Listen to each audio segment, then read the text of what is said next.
You need to be able to open up and ask for things that you might not usually ask for. And those things that you're talking about are small requests. Maybe you can hand something off to somebody, request that. Just practice being open, practice setting your boundary, that things coming in, keeping things from coming in, and what do you need to go out? That's true. 100%. Yeah. I mean, and that oftentimes people that struggle with assertiveness don't just struggle with saying no to things, but also making those requests, and that in and of itself is a skill, to make a request in a confident and positive way, not in an aggressive way, and not in a way that's disrespectful or imposing on people, but still confident enough to let people know what you need. So that's a great point. And as you were speaking, I also thought about the concept of framing. So you say, like in improv, somebody starts a scene with some image in their head, then someone else joins and another person joins the scene. There's a framework that they've created, a narrative, the beginnings of a storyline. So this is relevant in the corporate context or in the office context, because are you responding constantly to other people's frame? Are you waiting for other people to impose their frame or their point of view on you, and then you're constantly playing defense? Or are you initiating a frame? Are you initiating a narrative?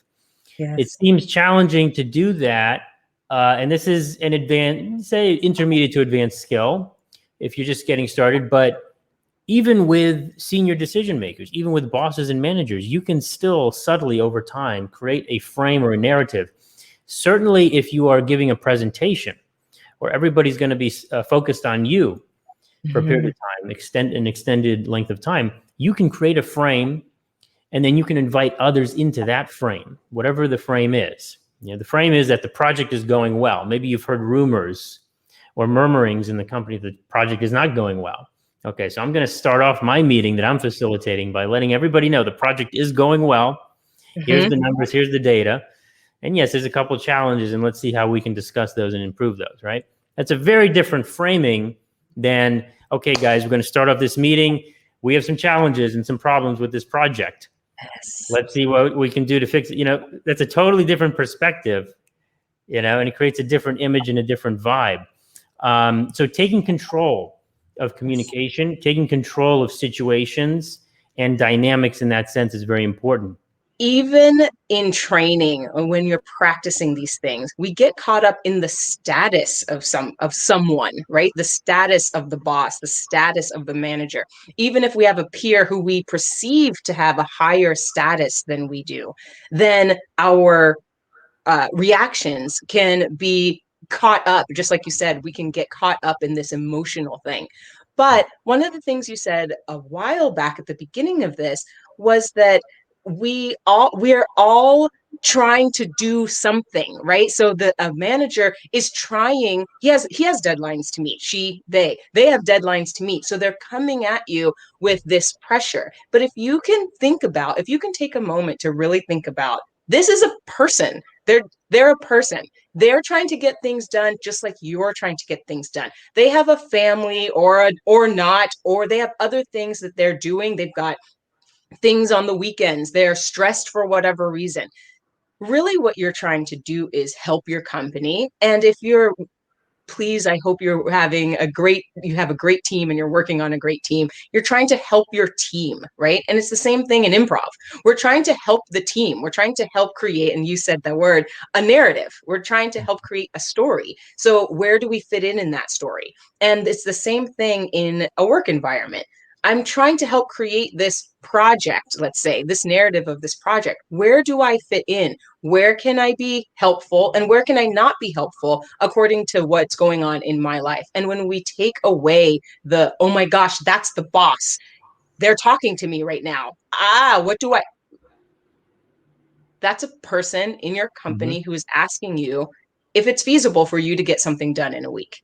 Right. Or whenever the deadline is. Is it feasible? From person to person, is it? And then we start getting into being professional with that person. And that is a framing also. Yes. Is this some kind of hierarchical thing where I just have to reflexively agree to everything that someone of a higher status asks of me, or do I have a different frame, which is maybe more collaborative? And yes, they can outrank me on certain decisions, but I also have certain requirements for me to participate and to do my best work. Yes. You know, and that's a different framing. That's a totally different perspective to bring to the situation. You know, Mm-hmm. the Mm-hmm. last thing that I want to touch on and get your perspective on is respecting other people's boundaries and how that then feeds into them respecting your boundaries. I think it's very beneficial, especially if you're a manager, but for anybody, to proactively reach out to people and ask them what is reasonable for you. Mm. You know, when do you prefer to be called, for example? You know, do you prefer mornings, afternoons, evenings? Are you unavailable certain days of the week? For example, you know, what other projects or tasks do you have on your plate right now? Because I have a really big opportunity, and I think you would be great for this, but you tell me what kind of bandwidth do you have over the next 6 to 12 weeks? Mm-hmm. What mediums of communication do you prefer? You know, do you prefer texting? Do you prefer emailing?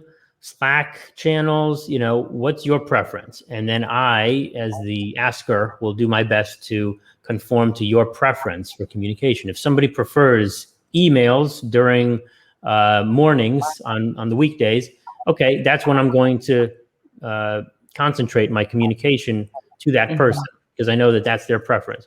Somebody else prefers Slack direct messages in the evenings and is flexible and is available to respond 7 days a week, but they prefer evenings for whatever reason, okay, then I'm going to adjust accordingly. So when I ask those questions, I bring up those topics, people appreciate that. They appreciate that I'm requesting guidance on their boundaries, and then therefore, over time, they are much more likely to respect my boundaries. Mm-hmm. Yes. So there's a give and take there, right? There is definitely, if you are going to be that open with your partner, then the partner needs to also be that open with you, right? If you are going to ask me, do you prefer mornings or evenings for me to contact you? And then you, instead of saying whenever, right? Which can happen when we were talking definitely about, oh, I can get it done, right? This can Mm-hmm. happen.